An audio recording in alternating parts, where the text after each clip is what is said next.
Hello friends, welcome to Ali veterinary wisdom. दोस्तों, broiler farming advance learning system जो broiler management के बारे में वीडियो सीरीज़ चल रही है, ये उस सीरीज़ का छठा लेक्चर है, 6 लेक्चर है। और इसमें हम चिक क्वालिटी के ऊपर बात करेंगे कि चूज़े की क्वालिटी कैसी होनी चाहिए। और ये एक बहुत अहम इम्पॉर्टेंट टॉपिक है, ख़ासकर उन फार्मर्स के लिए जो हैवी चिक मॉर्टलिटी फेस करते हैं या उन्होंने अपनी लाइफ में कभी की है ड्यूरिंग दी ब्रॉयलर फार्मिंग। और जो नए एंटरप्रेन्योर्स हैं वो भी इस बात को समझ लें, जो नया करना चाहते हैं ब्रॉयलर फार्मिंग को, कि क्या क्या चैलेंजेस आते हैं। तो चिक क्वालिटी बहुत इम्पॉर्टेंट रहती है।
तो डे ओल्ड चिक जो रहता है उसकी क्वालिटी एक इम्पॉर्टेंट फैक्टर रहती है मैक्सिमम प्रोडक्शन रिजल्ट्स हासिल करने में। जो आपके फ्लॉक्स होते हैं उनसे मैक्सिमम प्रोडक्शन तभी हासिल किया जा सकता है जब डे ओल्ड चिक्स की क्वालिटी अच्छी हो। अब इंडिया में क्योंकि इंडिपेंडेंट फार्मर्स रहते हैं और वो ज़्यादातर क्या होते हैं, वो खुद तो ब्रीडर होते नहीं हैं, ना उनके पास हैचरी होती है, वो ब्रीडर्स पे डिपेंड करते हैं या दूसरी हैचरीज़ पे चिक सप्लाई के लिए। तो इस वजह से जो फार्मर चूज़ों को पाल रहा है उसका बहुत ज़्यादा मतलब इसमें इन्वॉल्वमेंट नहीं रहता है कि चिक की क्वालिटी में उसका वो नहीं है। बस वो ये कर सकता है कि कहीं से अगर ख़राब चिक मिल गया तो दोबारा उस हैचरी से या उस डीलर से या उस सप्लायर से वो ना ले।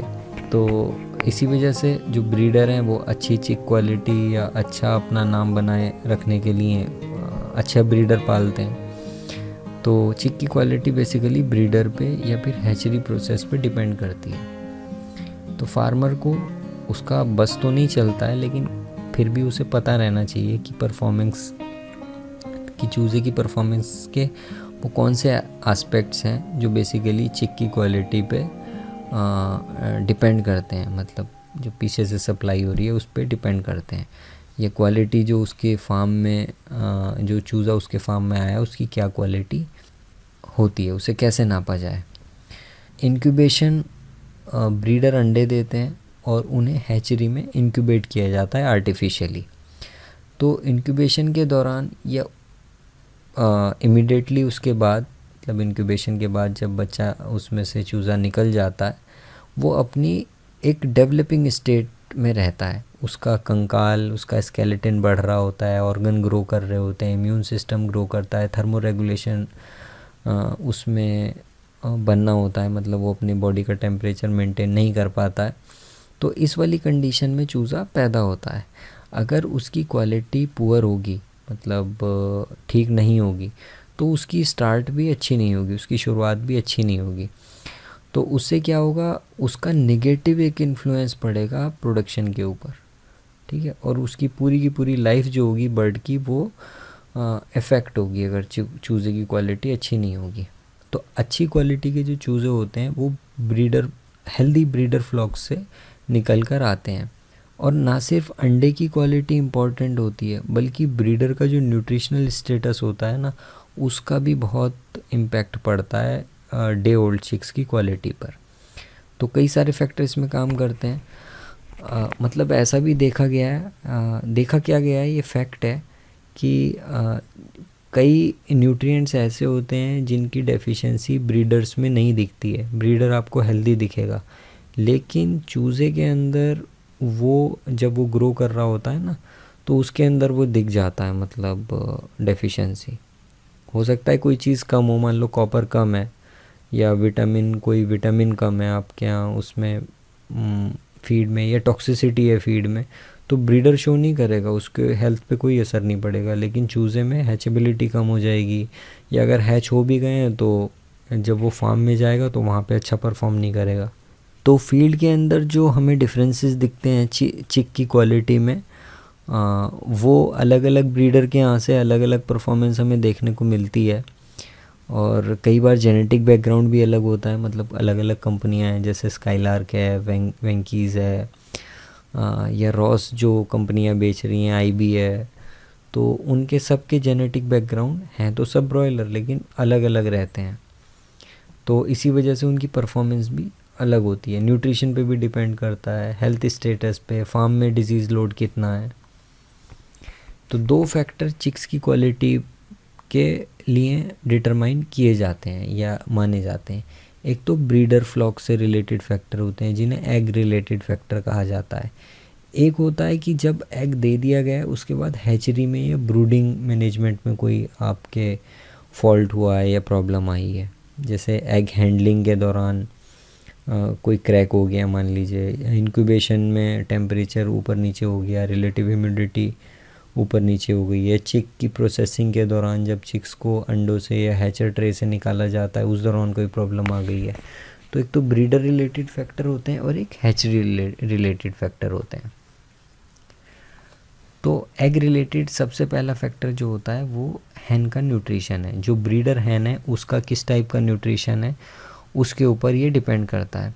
कोई भी न्यूट्रिशनल डेफिशिएंसी जो हैंस में नहीं दिखती है, that may be detrimental for chicks, वो चिक्स के लिए बहुत हानिकारक हो सकती है। उसमें या तो ये हैच ही नहीं होता है चूज़ा, या हैच भी हो जाता है तो उसकी क्वालिटी काफ़ी पुअर रहती है, जैसे मैं अभी पहले बता चुका हूँ। इसमें एग्जांपल ये हम दे सकते हैं, जैसे कई सारे बी विटामिन है ना, वो कई सारी प्रॉब्लम करते हैं अगर आपकी डाइट में, मतलब हैन की डाइट में, ब्रीडर हैन की डाइट में वो प्रॉपर नहीं है, तो उसमें फिर क्या होता है कि मेलफॉर्मेशंस वगैरह होती हैं, चूज़े अंडे के अंदर ही मर जाते हैं या बाहर मतलब नहीं निकल पाते हैं, डेवलप तो हो जाते हैं, बाहर नहीं निकल पाते हैं, बाहर निकल भी गए तो परफॉर्म अच्छा नहीं करते हैं। तो ब्रीडर हैन का न्यूट्रिशन बहुत इम्पॉर्टेंट एक फैक्टर रहता है। उसके बाद ब्रीडर की हेल्थ स्टेटस कैसी है, जैसे डे ओल्ड चिक्स हैं उन्हें मैटरनल एंटीबॉडीज़ चाहिए होती हैं, मतलब डिज़ीज़ के लिए। जो जिस भी एनवायरनमेंट में चूज़ा जा रहा है वहाँ पे कई सारी डिज़ीज़ होंगी, तो अंडे से कुछ एंटीबॉडीज़ चूज़े के अंदर आ जाती हैं। लेकिन मान लीजिए वो एंटीबॉडी ब्रीडर के अंदर ही नहीं है तो चूज़े में क्या आएंगी। तो अब जब चूज़ा उस वाले एनवायरनमेंट में आएगा निकल के जहाँ पर वो बीमारियाँ होंगी, तो चूज़ा जल्दी से, मतलब उसमें उसके लिए रिस्क बढ़ जाएंगे, वहाँ पे वो बीमार पड़ जाएगा। तो ब्रीडर की हेल्थ का स्टेटस, उसके अंदर एंटीबॉडी टाइटर वगैरह इंपॉर्टेंट रहते हैं डे ओल्ड चिक्स के सर्वाइवल के लिए और उनके अर्ली लाइफ के लिए। इसके बाद ब्रीडर की एज एक इम्पॉर्टेंट फैक्टर रहती है, और इनफैक्ट ये काफ़ी सिग्निफिकेंट फैक्टर है, क्योंकि यंग ब्रीडर्स जो चूज़े प्रोड्यूस करते हैं ना, उन्हें उनके जो चूज़े आते हैं वो काफ़ी सेंसिटिव होते हैं। अगर आपने ब्रूडिंग प्रॉपर नहीं की है ना, टेम्परेचर ऊंचा नीचा हो गया है या क्राउडिंग ज़्यादा है, प्रॉपर फीड नहीं है ना, वेंटिलेशन नहीं है, तो वो ज़्यादा सेंसिटिव रहते हैं नए ब्रीडर के जो चूज़े होते हैं। और ख़ासकर जो पहला हफ्ता होता है लाइफ का उसमें बहुत सेंसिटिव रहते हैं। जैसे जैसे ब्रीडर बड़ा होता चला जाता है तो वो वाली प्रॉब्लम उसकी चूज़ों में कम होने लगती है। तो फिज़िकल मैच्योरिटी लगभग 32 से 35 हफ्ते तक आ जाती है ब्रीडर में, तो उसके बाद चूज़े का जो परफॉर्मेंस है, क्वालिटी है, वो अपने आप ही इम्प्रूव हो जाती है। तो अगर आपके यहाँ मतलब अगर ऐसा कुछ है तो आप ये भी पता कर सकते हैं कि वो ब्रीडर जो है वो नया है, नए ब्रीडर का चूज़ा है या पुराने ब्रीडर का है। इसके बाद एग साइज़ के ऊपर भी डिपेंड करता है। अब अगर हम इस बात को देखें, जो चूज़े का साइज़ है वो ऑलमोस्ट कम्प्लीटली डिपेंड करता है एग साइज़ के ऊपर। अगर जनरल हम बात करें तो हम ये देखेंगे कि जैसे जैसे जो वेट होता है डे ओल्ड चिक का वो लगभग 2/3 होता है ओरिजिनल एग वेट का। मान लीजिए आपका अंडा अगर 60 ग्राम का था तो चूज़े का वेट लगभग 40 ग्राम होता है। और जैसे जैसे ये वेट मतलब बढ़ता है, मतलब ज़्यादा होता है, तो ये पॉजिटिवली कोरिलेटेड होता है स्लॉटर वेट के साथ। मतलब जब उस तैयार करके मार्केट में बेचने लायक मतलब वो होगा तो उसका वेट ज़्यादा होगा। अगर चूज़े का वेट ज़्यादा हुआ तो स्लॉटरिंग के टाइम का वेट भी ज़्यादा होता है।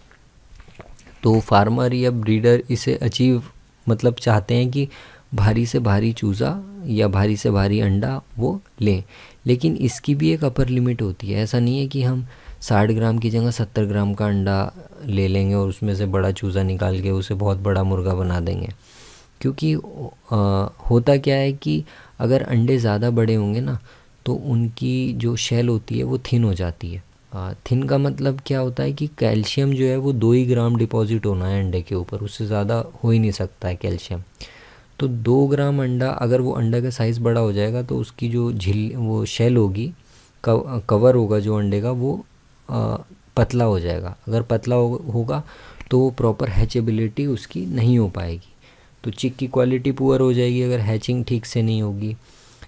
या ज़्यादा बड़ा अंडा कई बार एग ट्रेज में भी नहीं आता है, जो हैचिंग के लिए ट्रे बनाई जाती हैं वो उसे होल्ड नहीं कर पाती हैं प्रॉपर।